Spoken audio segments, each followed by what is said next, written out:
오늘 본문의 말씀을 가지고 너의 믿음이 어디 있느냐라는 제목으로 같이 말씀을 나누기를 원합니다. 너희 믿음이 어디 있느냐, 이 질문에는 이런 의미가 담겨 있습니다.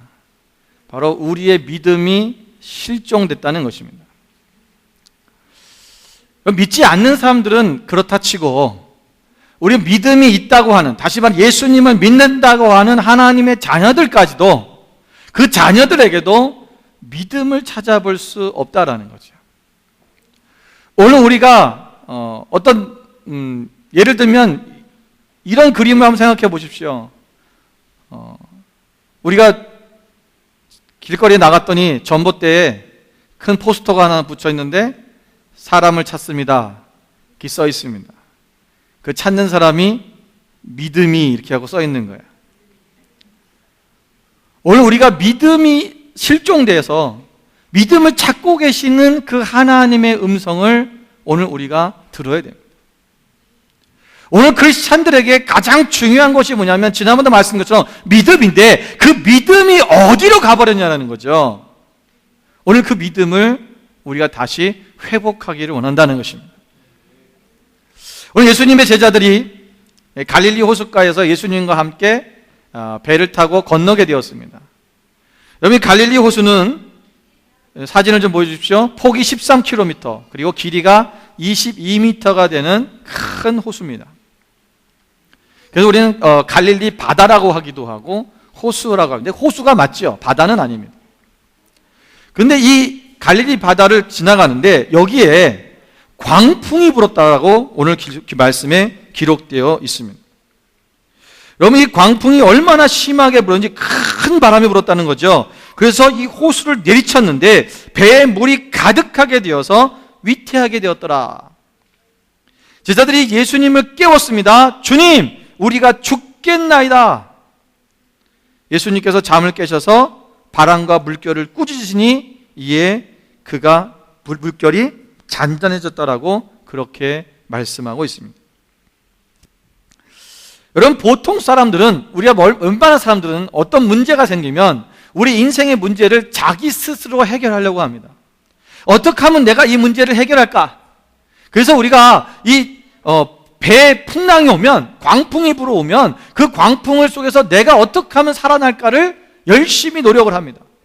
그래서 배를 열심히 노를 저을 수도 있고요, 물을 막 퍼내기도 하고 했겠죠. 그런데 자신의 노력들이 다 안 되고 한계에 다다르자 그때서야 주님을 찾는 것입니다. 주님, 우리가 다 죽게 되었습니다. 주님, 내가 죽을 것 같아요. 그러한 고백이 나올 때까지 주님을 찾는 것을 유예합니다. 여러분, 우리가 주님이 내가 할 수 있는 그 문제를 할지라도 어떠한 상황에서도 우리는 주님을 찾아야 되고 주님께 그 일을 맡겨야 됩니다. 주님이 하실 거라는 거예요. 주님이 그 일을 이루실 거라는 것입니다. 오늘 우리가 예수님께서 우리 가운데 오셔서 그 예수님이 우리를 도우시고 인도하신다는 사실을 잊어서는 안 된다는 것입니다.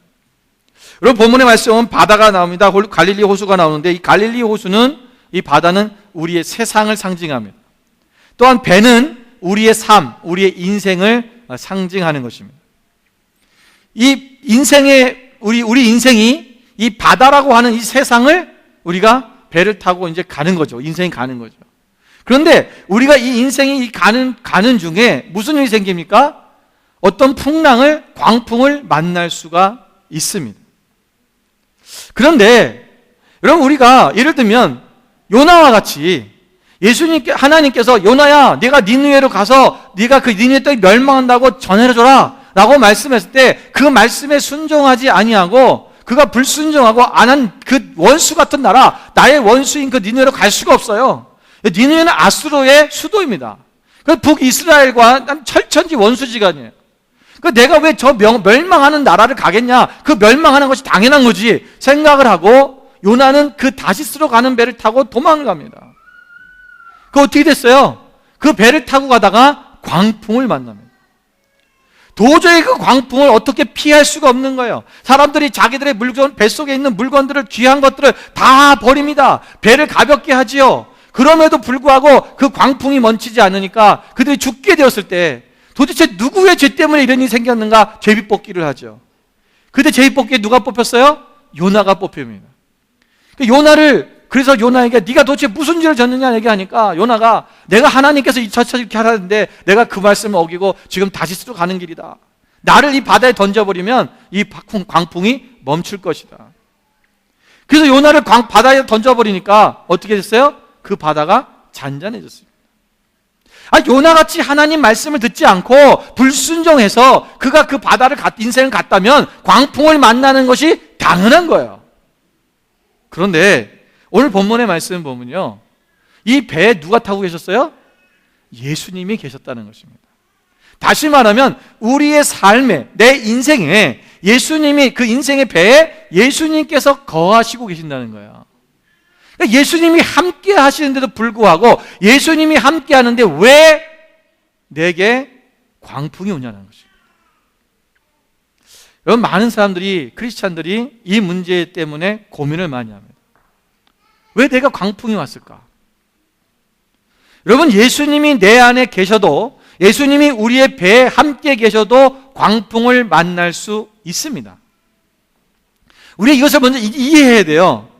우리는 예수님이 내게 계심인데 불구하고 광풍을 만난다는 것에 대해서 왜 그러지라고 이것 때문에 혼란 가운데 빠진 사람이 많이 있습니다. 또 때로는 예수님이 내가 함께 계신데도 불구하고 내게 광풍을 만나면 무슨 생각이 듭니까? 당장 이런 생각이 들지요. 내가 무슨 잘못한 게 있나? 나의 죄 때문인가? 내가 하나님 앞에 벌을 받는 건가? 라고 생각을 합니다. 또 어떤 사람들은 그런 얘기예요. 내가 무슨 어려움을 당하고 갑자기 무슨 예수님 잘 믿는 사람 같은데 갑자기 어려움을 당하고 누가 갑자기 아프고 무슨 사고가 나고 이러면요, 당신 죄 때문에 그런다고 하나님께 회개하라고. 여러분, 맞아요. 그럴 수 있습니다. 왜? 하나님께서 때로는 우리가 고난을 받는 이유가 하나님 앞에 우리의 잘못을 깨닫게 하기 위해서 그런 거예요. 그런데 여러분, 우리가 하나님 앞에 내가 스스로를 돌아보고 내게 무슨 문제가 있는 걸 돌아보는 것은 중요합니다. 그런데 한 가지 하지 말아야 될 게 있어요. 그게 뭐냐 하면 내가 죄의식과 정죄감에 빠지는 거예요. 내 죄 때문에 이런 일이 생겼을 거야. 내가 뭔가 잘못했기 때문에 내가 하나님께서 나를 벌을 내리시는 거야 라고 생각하기 시작하면 우리는 어떻게 되면 그 과거에 묶여버려서 과거에 매여서 앞으로 나아갈 수가 없습니다. 사람들은 그것에 자꾸 매여 있음을 통해서 내가 스스로를, 나를 올무를 매어 내가 하나님 앞에 나아가지 못하는 거예요. 여러분, 우리가 광풍을 만나는 이유는 뭐냐면 그 광풍을 통해서 나의 믿음이 지금 어디 있는지를 체크하는 것입니다. 내 믿음이 어디 있느냐는 거예요. 오늘 예수님께서 말씀하셨어요. 너희들, 예수님이 뭐라고 질문하십니까? 내 믿음이 어디 있냐고 질문하셨지. 야, 너는 그동안 뭐 했어? 이러지 않아요. 너희들 지금 배 타고 오면서 내가 잠자고 있는 사이에 뭐 싸웠니? 너희들 혹시 내가 지금 잠자고 있는 사이에 너희들 배 타고 오면서 너희들 인생 가운데서 지금 너희들이 뭔가 잘못했니? 너희가 방향을 잘못 들었니? 어떤 그런 것을 묻는 것이 아니라 내 믿음이 어디 있느냐는 거죠. 그러니까 우리에게 하나님께서는 우리에게 너의 잘못이 무엇이냐, 네가 무엇을 잘못했느냐, 네가 무슨 죄를 졌냐, 이것을 따지는 것이 아니라 지금 내 믿음이 어디 있냐는 걸 묻는다는 거야. 욥기서에 보면 욥의 세 친구들이 와서 그 광풍을 맞은 그 욥에게 와서 뭐라고 그럽니까? 네가 뭔가 죄를 졌기 때문이라는 거야. 네가 무슨 죄를 졌으니까 지금 이런 일이 생기지, 어떻게 그런 일이 없다면 어떻게 네가 이렇게 하루아침에 너의 모든 자녀들이 다 죽고 너의 모든 재산을 다 잃어버리고 너는 그렇게 병에 들어서 완전히 그냥 이 돌로 자기의 이 피부를 긁을 정도로 그렇게 고통 가운데 있을 수밖에 없느냐. 욥은 얘기하는 거예요. 나는 죄가 없다. 나는 하나님 앞에 잘못한 것이 없다라는 거예요. 나는 하나님 앞에 의롭게 살았다는 것입니다. 정죄감에 빠지지 않아요. 그리고 계속 하나님을 바라보고 주신 분도 하나님이시오, 걷어가신 분도 하나님이다. 오늘 우리가 이 어려운 광풍 가운데 임했다면 이 광풍도 회복시켜 주실 분이 누구냐? 하나님이라는 것을 선포하는 거예요. 그런데 이 세 친구는 뭐라고 하냐면 계속해서 너는 교만하다. 너는 네가 죄인인 걸 모르는구나. 어떻게 인간이 죄가 없다고 얘기할 수 있느냐. 계속해서 그에게 뭘 주는 거냐면 정죄감과 죄의식을 심어주는 거예요. 이게 누가 하는 짓이냐면 사탄이 하는 짓입니다. 여러분, 마귀는 우리가 온전히 하나님 앞에 나가지 못하도록 방해하기 위해서 우리를 하여금 죄의식을 갖게 하고 정죄감을 갖게 합니다. 그래서 우리 속에 계속해서 무슨 마음이 드냐면 이 낚싯바늘 같이 우리를 딱 코를 깨가지고 너 봐, 너 이게 죄졌지? 네가 죄졌기 때문에 이런 일이 생긴 거야. 네가 이 죄 때문에 네가 지금 일이 안 되는 거야 하면서 우리가 하나님 앞에 소망을 가지고 나가는 것을 가로막아 버리는 거예요. 우리는 믿음의 사람들은 하나님 앞에 믿음을 가지고 우리가 소망을 가지고 오늘 이 광풍 가운데서 우리를 극복하고 이기게 하시는 그 하나님을 바라보고 나가는 것이 중요한 것입니다. 여러분, 우리가 이 정죄감에 빠지면 안 됩니다. 하나님은 우리를 정죄하시는 분이 아닙니다. 하나님께서는 예수님의 그 십자가를 통해서 우리를 씻어주시고 우리를 구원하여 주시고 우리를 회복시키기 원하신 것이지 하나님은 우리를 정죄하려고 하신 것이 아니라는 거예요.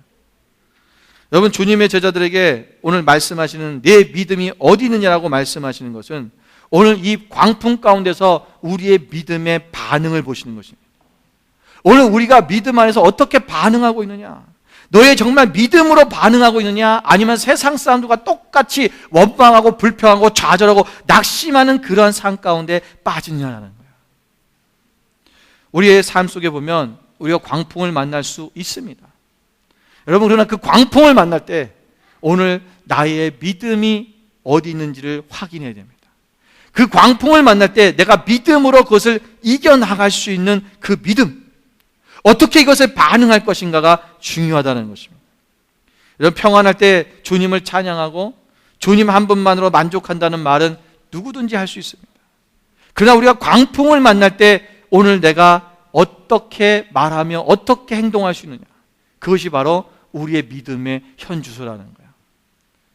나의 믿음이 지금 어떤 상황이냐, 내가 정말 믿음이 강건한가, 오늘 내 믿음이 어떤 상황인지를 우리가 알 수 있는 것은 바로 이 광풍을 만날 때 알 수 있습니다. 오늘 광풍을 만날 때 믿지 않는 사람과 똑같이 반응한다면 그 사람은 믿음이 없는 사람입니다. 오늘 광풍은 우리의 죄 때문도 아니고 누구 때문도 아닙니다. 자기의 연민에 빠져서 내가 이 죄 때문에 나 때문에 이런 일이 생겼다라고 그것에 빠져 있는 것이 아니라 살아계신 하나님을 경험할 수 있는, 믿음을 보일 수 있는, 바로 믿음을 증명할 수 있는 때라는 것을 기억하시기를 주님의 이름으로 축원을 드립니다. 오늘 우리가 부정적으로 생각하지 말고 우리가 하나님을 증거하며 오직 하나님만이 이 모든 문제를 해결해 줄 수 있는 분이라는 것을 우리가 바라보고 믿음대로 나아가는 저 여러분 되시기를 주님의 이름으로 축원을 드립니다.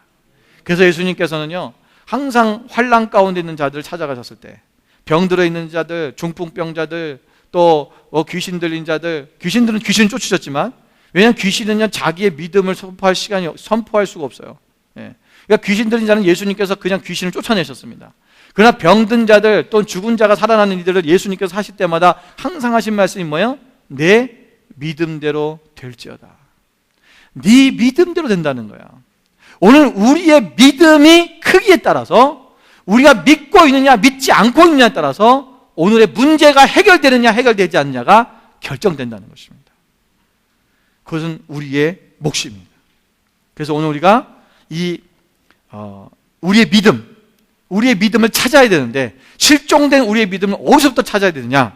첫 번째는 우리의 믿음은 말씀에서 나옵니다. 그래서 믿음을 여러분 말씀에서 찾아와야 돼요.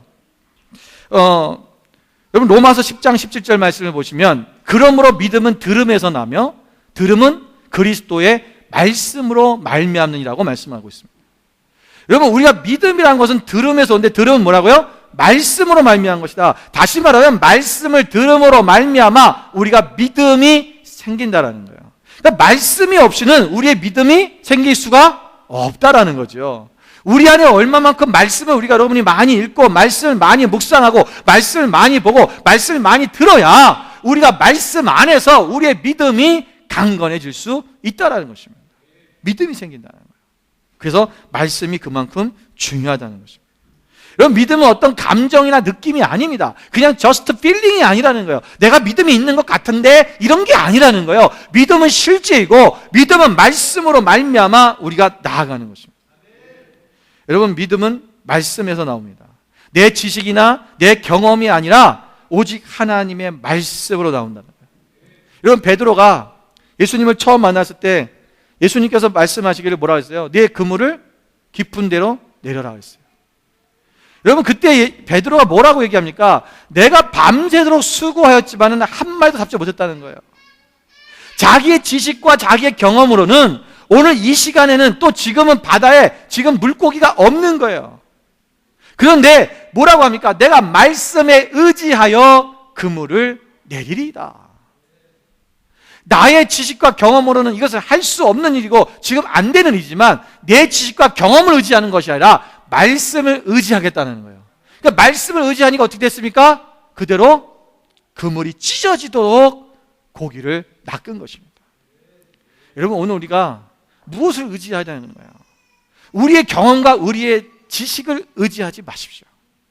나의 어떠한 내가 할 수 있는 인간의 사람들이 정해놓은 그것을 의지하는 것이 아니라 오늘 하나님의 말씀에 의지해서 그 말씀대로 나아가는 그 삶이 우리 가운데 있어야 된다는 것입니다. 그래서 우리의 믿음의 기반을 우리는 어디에 둬야 있냐면 우리는 환경 위에 우리의 기반을 두는 것이 아닙니다. 우리의 믿음의 기반은 말씀 위에 둬야 됩니다. 여러분의 믿음이 환경 위에 있습니까? 아니면 말씀 위에 있습니까? 여러분, 환경에 있는 사람은 늘 환경에 따라서 믿음이 변합니다. 좋은 환경, 좋은 어떤 행복한 일들이 일어나면 그 사람은 믿음이 좋은 척합니다. 그건 척이에요. 그러면서 막 믿음이 아주 좋은 사람 같아요. 그러나 환란이 오고 고난이 오고 광풍을 만나면 믿음이 어디 갔는지 다 사라져버리고 하나님을 원망하고 사람을 원망하고 좌절하고 낙심하고 그렇게 살고 있습니다. 그러나 말씀 위에 믿음의 기반을 둔 사람은 어떠한 풍파가 일어나도 치우치지 않는 거예요. 그래서 너희가 모래 위에 집을 지으니까 반석에 집을 지은 점이 뭐예요? 차이가 뭐예요? 그게 말씀에 순종하는 거예요. 너희가 그 말씀대로 사는 것이 뭐냐면 바로 기초, 반석 위에 집을 지은 것 같아서 어떠한 광풍이 불어도 치우침이 없고 흔들림이 없다는 것이죠. 오늘 우리가 그 믿음의 말씀 위에 세워지는 여러분 되시기를 주님으로 축원을 드립니다. 여러분, 말씀대로 산다는 것은 말씀을 따라 사는 것입니다. 오늘 우리가 말씀으로 나갈 때는 그 믿음이 우리 가운데 있다라는 거예요. 여러분, 믿음이 없다라는 말을 제발 하지 마십시오. 많은 사람들이 그런 얘기 합니다. 이것 좀 이렇게 이거 같이 하십니다. 이거 좀 하십시오. 이거 할 수 있습니다. 라고 얘기하면, 목사님, 저는 믿음이 없어서요. 성경 우리 한번 통독합시다. 전 믿음이 없어서요. 전 믿음이 적어서요. 여러분, 믿음이 없는 게 아니에요. 여러분 다 모두가 믿음이 있습니다. 여러분, 창조주 하나님 믿으십니까? 하나님이 우주 만물을 창조했던 걸 믿으십니까? 분명히 아멘 하셨습니까? 예수님께서 하나님의 아들이신 걸 믿으십니까? 아멘. 여러분, 그럼 믿음이 있는 거예요. 여러분 생각해 보세요. 어떻게 하나님이 이 우주 만물을 창조했던 걸 믿습니까? 여러분, 세상에 지나가는 사람들을 물어보십시오. 이 우주 만물을 하나님 창조한 걸 믿느냐 그러면 그 사람들이 그걸 어떻게 믿어, 이 바보 같은 놈들아, 이러죠. 그걸 믿는 게 바보라 그래요. 근데 우리 그걸 믿고 있다니까요. 근데 우리 한국 사람들의 문화가 뭐냐면 정서가 그래요. 뭐든지 있잖아요. 우리는 뭔가 막 크게 막 잘해야 믿음이 있다고, 잘한다고 생각을 해요. 제가 옛날에 어떤 학원 강사가 그런 얘기를 하는 게 있어요. 한국 사람들이 영어 강사인데 한국 사람들은 영어를 참 잘하는데도 불구하고 못한다고 한다는 거예요. 근데 외국 사람들은, 특히 서양 사람들은요, 자기가 조금만 해도 잘할 줄 안다고 얘기를 해요. 그래서 당신 한국말 할 줄 아세요? 이렇게 물어보면요, 네, 알아요. 그래요. 알아요. 무슨 말 알아요? 그러면요, 안녕하세요, 감사합니다, 두 마리 하는 거예요. 그거 두 개 하면서 자기 한국말 할 줄 안다 그래요. 근데 우리 한국 사람들은요, 영어를 정말 잘하거든요. 여러분, 성문 영어, 종합 영어를 딸딸 외우는 사람이 한국 사람들입니다. 그랜마를요 다 알아요. 여러분, 호주 사람들 대부분이 그랜마를 모르고 영어 하는 거 아세요? 문법을 모르고 영어를 해요. 대부분이 그렇습니다. 내가 볼 때 한 거의 60%는 그런다고 생각해야 돼요. 여러분, 우리 한국 사람처럼 영단어를 많이 하는 사람이 없어요. 버케브러리 2000, 3000 다 외웠잖아요. 그리고 대학에 들어갔거든요. 근데 영어 한마디도 못해. 근데 우리가 영어를 할 수 있는 게 사실 많은데도 불구하고 우리는 뭐라 그래요? 영어를 못해요 그래요. 누가 영어를 할 줄 아냐 그러면 못하는데요. 왜 그럽니까? 우리는요, 영어를 막 어디 무슨 세미나 가서 영어로 강의할 수 있는 정도로 할 줄 알아야 영어를 잘한다고 생각하는 거예요. 믿음도 마찬가지입니다. 여러분, 우리가 믿음 그러면 우리의 믿음이 그냥 예수님 같아야 되는 거야. 예. 그 정도 돼야 바울 정도 되고 아브라함 정도 되고 그래야 내가 믿음이 있어요 이렇게 얘기할 수 있는. 그러니까 내가 그들보다 좀 부족한 것 같으니까 나는 믿음이 없다라고 하는 거예요. 여러분, 이 믿음이 없다라는 이 생각이 사단이 준 것입니다. 왜냐하면 우리가 믿음이 없다라고 말하고 생각하기 때문에 내가 믿음이 있는 행위를 하지 못하게 만드는 거예요. 여러분, 우리는 할 수 있어요. 여러분, 믿음이 있어요. 여러분, 우리 한국 사람처럼 믿음이 좋은 크리스찬이 없습니다, 사실은.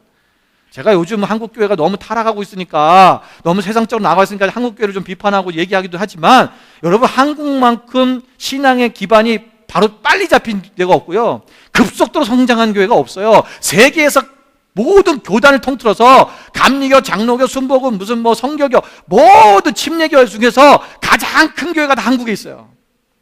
가장 큰 교회가 한국에 있어요. 여러분, 아마 예수님이 좀 늦게 오신다면 100년 후만 돼도요, 여러분, 한국으로 사람들이 성지순례 갈 정도가 될 거예요. 여러분, 지금 유럽에 있는 교회들 다 망가지고 부서지고, 여러분, 이제는요, 정말 가장 큰 교회가 구경하러 한국 가야 돼요.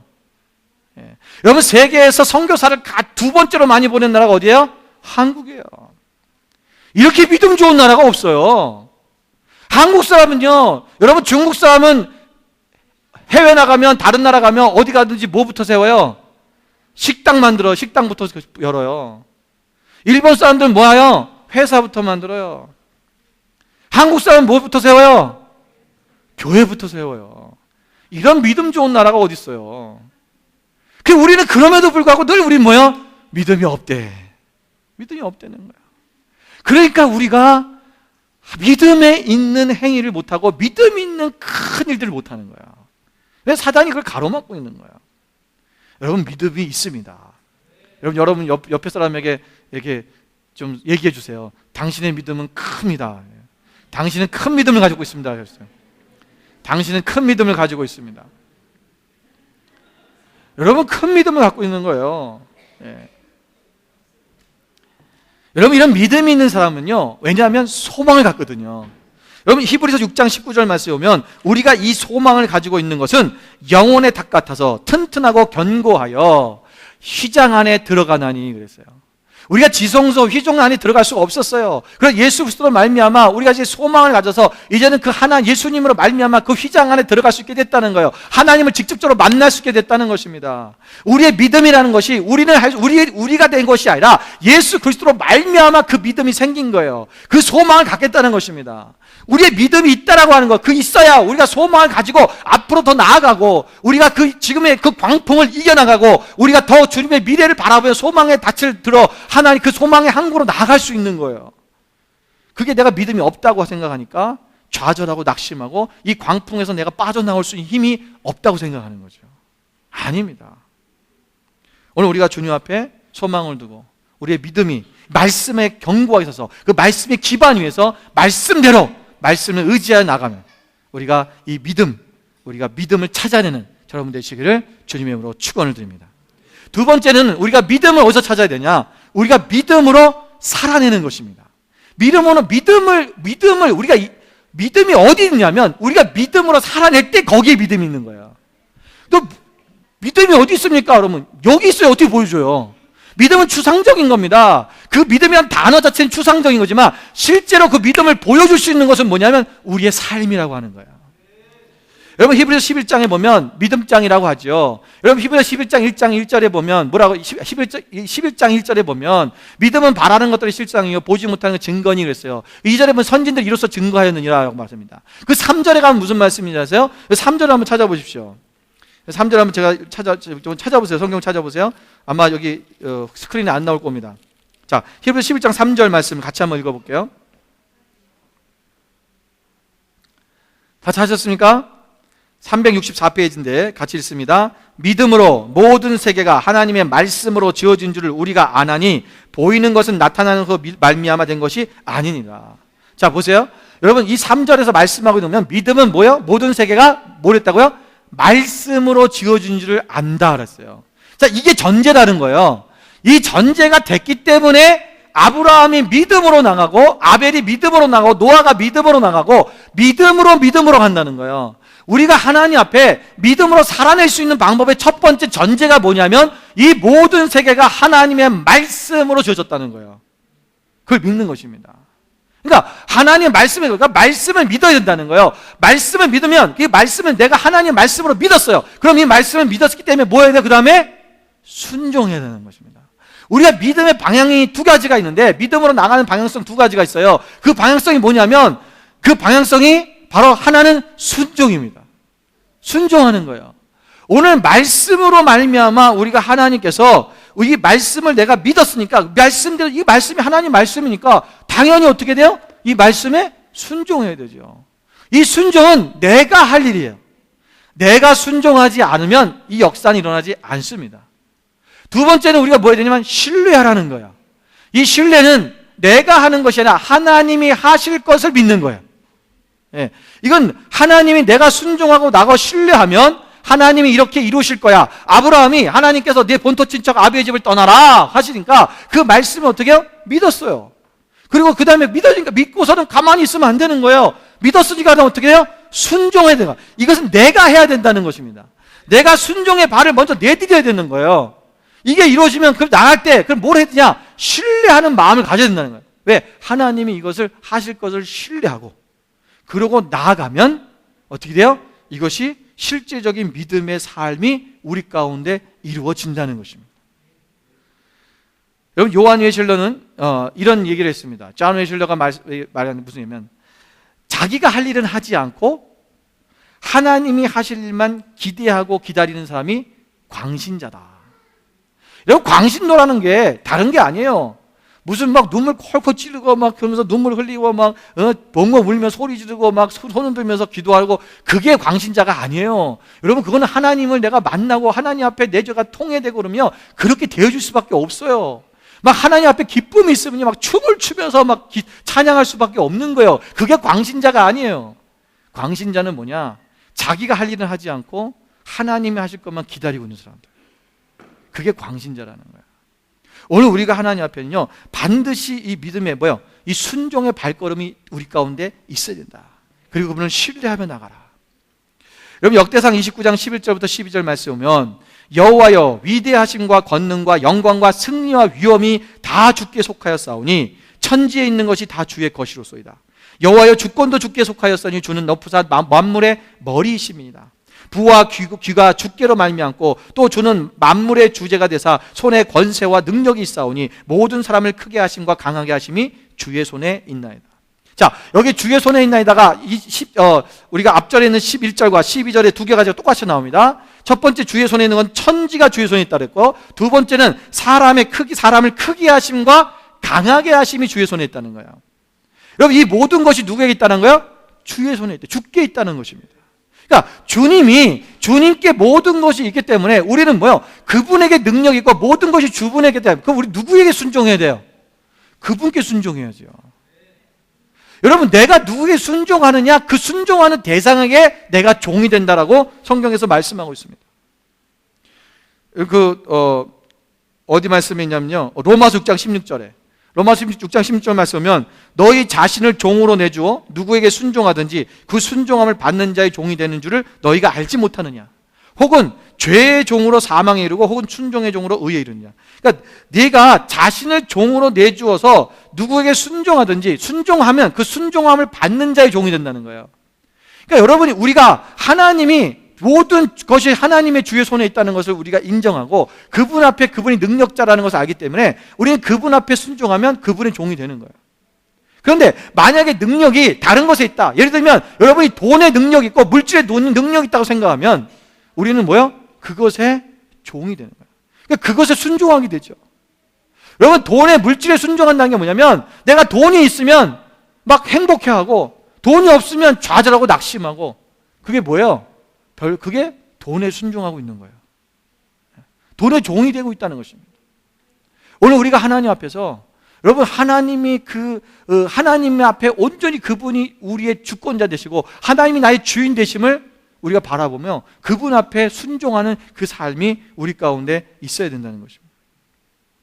오늘 우리의 삶의 목표가 우리가 먼저 하나님의 나라와 의를 구하는 그 삶이 우리 가운데 있어야 된다는 거예요. 하나님께서 하나님의 중심으로 하나님께 먼저 하나님의 나라를 이루면 하나님께서 이 모든 것을 더하신다는 그 말씀처럼 오늘 날마다 우리가 믿음 안에서 우리가 온전히 하나님만이 나의 주인 되시고 그분이 나의 공급자시고 그분이 나의 안정감이라는 그 우리의 고백과 그 믿음이 우리 가운데 있어져야 된다는 것입니다. 여러분 예수님께서도 우리의 순종의 본을 보여주셨습니다. 히브리서 5장 8절 9절 말씀에 보면 그가 아들이면서도 받으신 고난으로 순종함을 배워서 온전하게 되셨은즉 자기에게 순종하는 모든 자에게 영원한 구원의 근원이 되시고 그랬어요. 하나님의 아들이신 그분 또한 고난에 순종했다는 것입니다. 그분이 우리 그 순종함으로 말미암아 우리가 그 순종함을 배워서 온전하게 되시고 자기에게 순종하는 모든 자에게 또한 영원한 구원자가 되어졌다라는 것입니다. 오늘 우리도 주님 앞에서 여러분 이 순종을 배워서 여러분 순종은 배우는 것입니다. 다시 말하면 순종은 훈련하는 거라는 거예요. 배운다는 것은요 훈련입니다. 계속해서 그 순종을 내가 해보는 겁니다. 여러분 이것이 많은 사람들이 순종을 하지 못하는 이유가 뭐냐면 우리가 순종했을 때 이 순종한 대로 안 되면 어떡하지? 라는 거예요. 이 두려움입니다. 그래서 우리가 세 번째 우리가 믿음을 찾는 방법이 뭐냐면 두려움으로부터 벗어나는 것입니다. 두려움을 제거하는 것입니다. 오늘 우리 삶 속에서 이 두려움이 결국은 뭐냐면 우리로 하여금 하나님의 말씀에 순종하지 못하도록 한다는 것입니다. 부자 청년 얘기 지난주에도 했지만 이 부자 청년이 참 제 설교에 많이 등장합니다. 여러분 부자 청년이 여러분 하나님 예수님께서 내 모든 재물을 다 팔아 가난한 자에 나눠주고 날 따르라고 했어요. 그런데 그것을 하지 못했던 이유가 뭡니까? 두려움 때문이죠. 왜? 이 재물이 다 없으면 난 어떻게 살지? 라는 거예요. 그 하나님이 채우시고 하나님이 다시 공급하시고 하나님이 나의 안정감이고 그분이 공급자라는 것을 믿고 나간다면 그것을 깨달은다면 그가 절대로 그것 때문에 두려워할 필요가 없죠. 그런데 그는 뭐예요? 돈이 자기의 주인이 되어 있었다는 것입니다. 그러니까 그것이 두려움 때문에 그것을 하나님 앞에 드릴 수 없었고 내려놓을 수가 없었다는 것입니다. 오늘 이 두려움은 사단이 우리로 하여금 다시 시작하지 못하게 만드는 그러한 도구입니다. 여러분 두려워하지 마십시오. 우리가 온전히 하나님 앞에서 믿음으로 이것을 날마다 훈련하고 나감을 통해서 우리가 영적인 근육을 만들어 가는 거예요. 그러면 우리가 어떠한 이 광풍을 만났을 때 이 광풍을 극복하고 이겨나가면 그 다음에 오는 어떠한 작은 바람이 불어도 여러분 광풍을 한번 겪어서 이겨나는 사람은요 작은 바람에 끄떡해야 한대요. 끄떡도 안 합니다. 별것도 아닌 거예요. 여러분 큰 병치레 해본 사람은요 조그만 병 와봐요. 아유 뭐 그까짓 거 이래요. 큰 일을 쳐다본 사람은요 절대로 그것에 두려워하지 않습니다. 여러분 마라톤을 뛰어본 사람이 42.195km를 뛰어본 사람은요 1km 뛰는 것을 두려워하지 않습니다. 근데 100m도 안 뛰어본 사람은요 1km 뛴다 그러면 벌써 헉해요. 벌써 좌절합니다. 1km를 어떻게 가지? 차를 안 타고? 이래요. 우리가 오늘 하나님 앞에서 여러분 이 광풍에 대한 것을 두려워하지 마십시오. 여러분 사람은 실수할 수 있습니다. 실패할 수도 있습니다. 넘어질 수도 있습니다. 그러나 반드시 우리는 다시 시작할 수 있다는 것을 기억하십시오.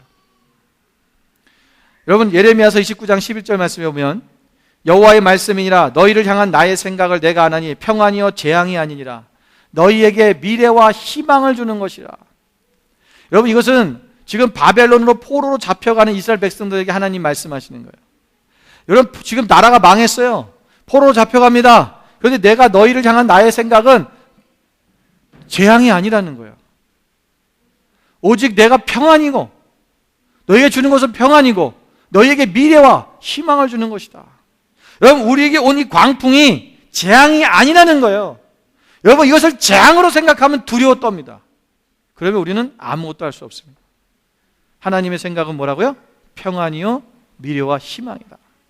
우리가 오늘 그것을 이 광풍을 만났을 때 이것이 하나님이 나와 함께해서 하나님은 이 모든 광풍을 평안으로 만들어주시고 형통케 하시고 이것을 바꾸는 분이라는 것을 우리는 잊어서는 안 된다는 것입니다. 그것을 기억하면 우리는 이 두려움을 극복할 수 있습니다. 여러분 미래는 사탄이 접근이 안 됩니다.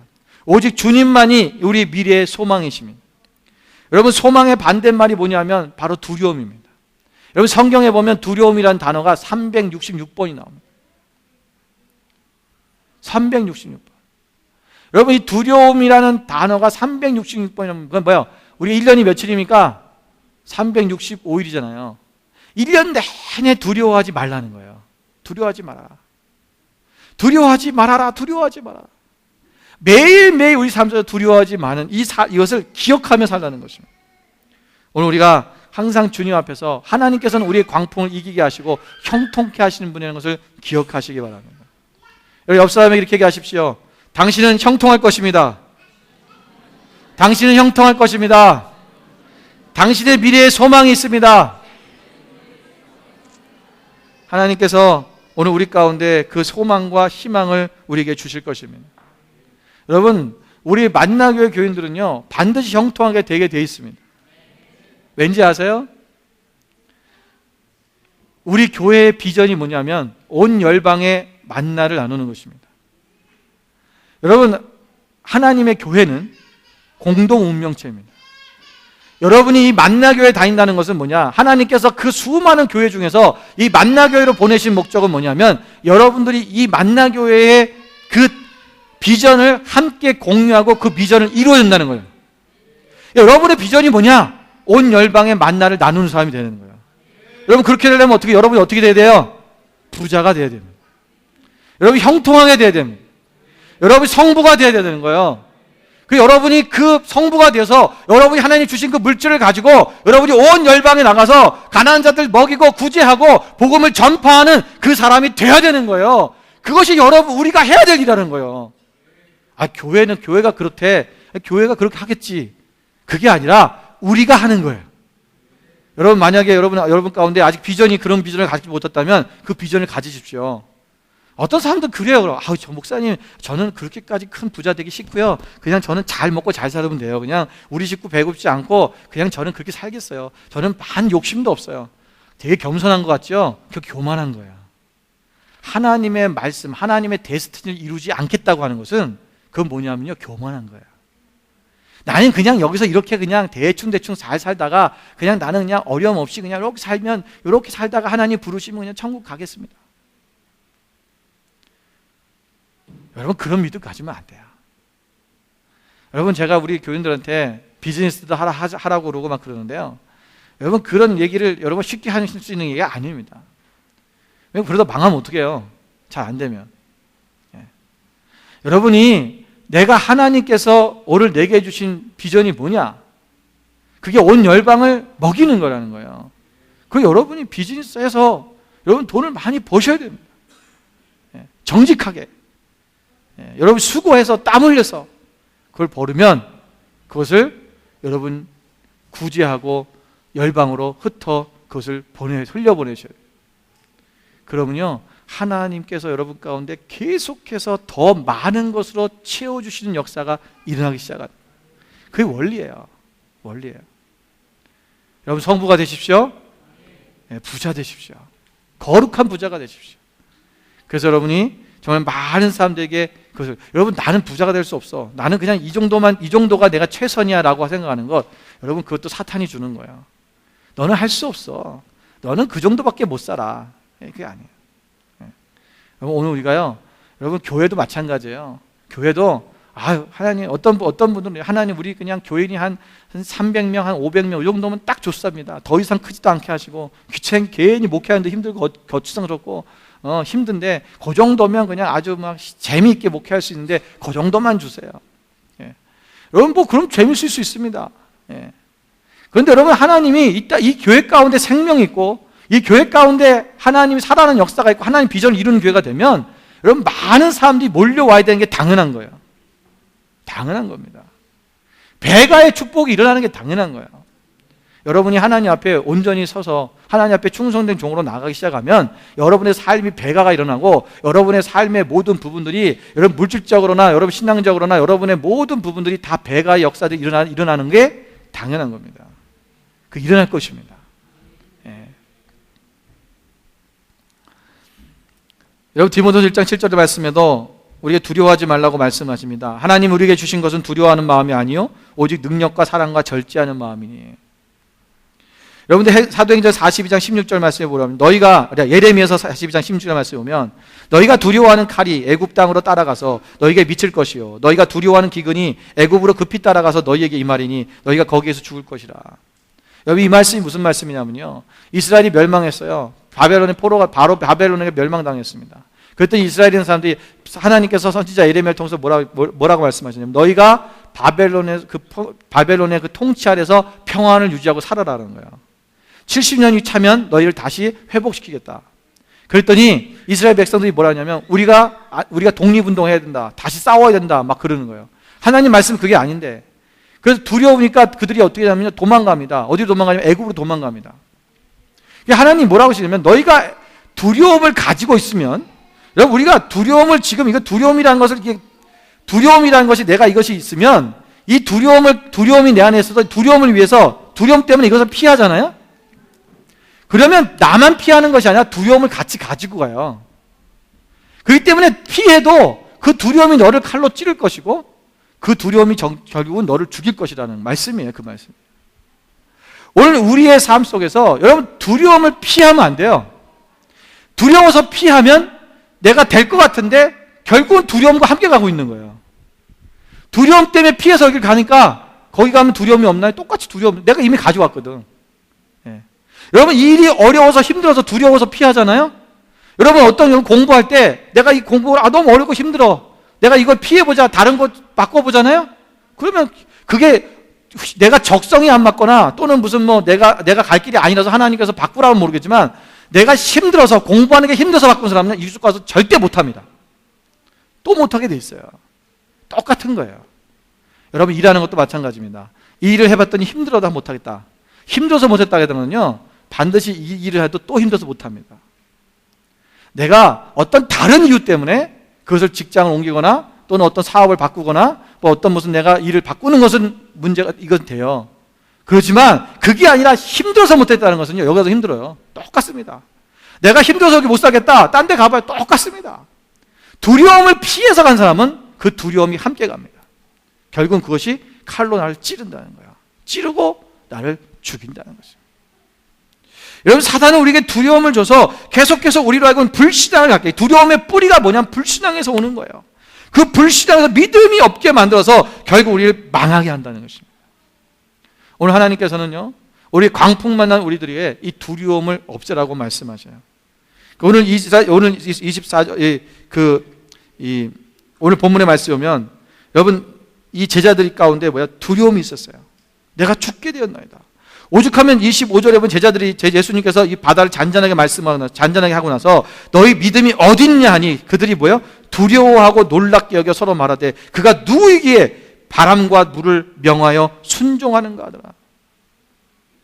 아니, 자기들이요, 예수님이 지금 앞에서 보면 예수님께서요, 과부의 아들을 살리는 것도 봤고요, 예수님께서 기적과 이적을 백부장의 종을 고치는 것도 봤고요, 이 누가복음 앞에 쭉 보세요.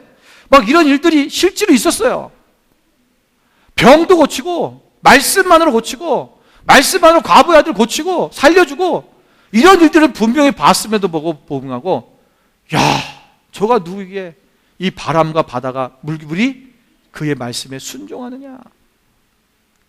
오늘 우리의 믿음을 실종되면 우리의 두려움이 오기 시작합니다. 그래서 이것은 계속 왁수단이 오는 거예요. 그러니까 먼저 우리 가운데 뭐야? 두려움을 제거해야 됩니다. 그래서 예수 그리스도 주님 안에서 주시는 평안을 누리십시오. 어려움이 환난이 오잖아요. 그러면 두려워하지 말고 하나님 나에게 평강을 주십시오. 내 마음에 평강을 주십시오. 여러분 기도하십시오.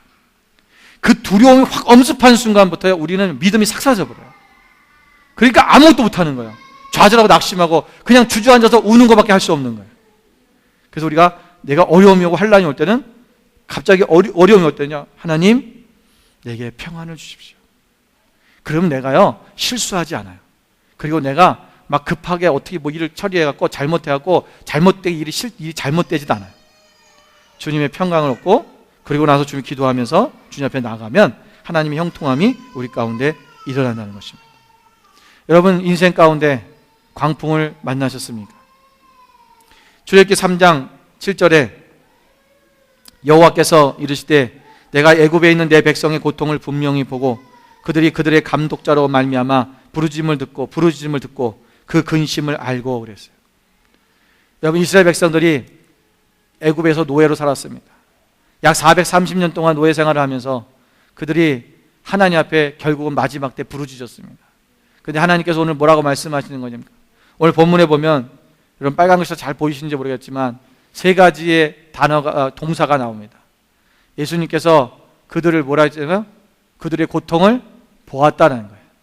그리고 뭐 했다는 거예요? 그들의 부르짖음을 들었다는 것입니다. 그리고 내가 그 근심을 알고 있다. 오늘 우리의 광풍을 하나님께서 보고 계시고 듣고 계시고 알고 계십니다. 오늘 그 듣고 보고 알고 계신 그 하나님이 그 8절에 가면 뭐라고 했습니까? 3장 8절에 출애굽기 3장 8절에 내가 내려가서 그들을 애굽인의 손에서 건져내고 그들을 그 땅에서 인도하여 아름답고 광대한 땅, 젖과 꿀이 흐르는 땅, 곧 가나안 족속, 헷 족속, 아모리 족속, 브리스 족속, 히위 족속, 여부 족속의 지방에 데려가려 하노라. 오늘 하나님께서 우리의 그 광풍을 보고 듣고 알고 계신 하나님이 우리 가운데로 내려오신다는 것입니다. 이미 하나님은 우리의 고통을 아시고 우리가 이 땅에 예수 그리스도를 통해서 이 땅에 내려오셨습니다. 그리고 우리를 건져주셨습니다. 그리고 인도하시고 그리고 우리를 가나안 땅으로 데려가십니다. 오늘 우리가 하나님께서 우리를 이렇게 인도해 주시는 것입니다. 이분이 바로 우리의 하나님이십니다. 이 하나님을 여러분 만나시기를 주님의 이름으로 축원을 드립니다. 광풍 만났을 때 주님께 물어보십시오. 그리고 주님을 경험하고 주님을 만나는 때라는 것을 잊지 마시기 바랍니다. 너의 믿음이 어디 있느냐? 오늘 우리의 실종된 믿음을 찾아내시고 말씀 안에서 우리가 찾아내고 우리가 하나님의 말씀대로 믿음으로 살아냄을 통해서 그 믿음을 다시 찾아내고 두려움으로부터 떠남으로 말미암아 우리가 이 믿음을 다시 찾아내서 이제 너의 믿음으로 될지어다고 말씀하신 그 하나님의 음성 가운데 오늘 그 믿음대로 우리의 믿음대로 되어지는 역사가 일어나시기를 주님의 이름으로 축원을 드립니다. 오늘 풍랑 만날 때 여러분 광풍을 만날 때 여러분 말씀 따라 살아가십시오. 오늘 우리에게는 큰 믿음이 있음을 기억하시기 바랍니다. 오늘 그 믿음을 가지고 나아가는 여러분 되시기를 주님의 이름으로 축원을 드립니다. 우리 옆에 사람에 다시 한번 우리 한번 서로 이야기해 주시죠. 당신은 큰 믿음이 있습니다. 당신에게는 큰 믿음이 있습니다. 힘있게 좀 얘기했어요. 당신은 큰 믿음이 있습니다. 네. 여러분은 큰 믿음을 가진 자입니다.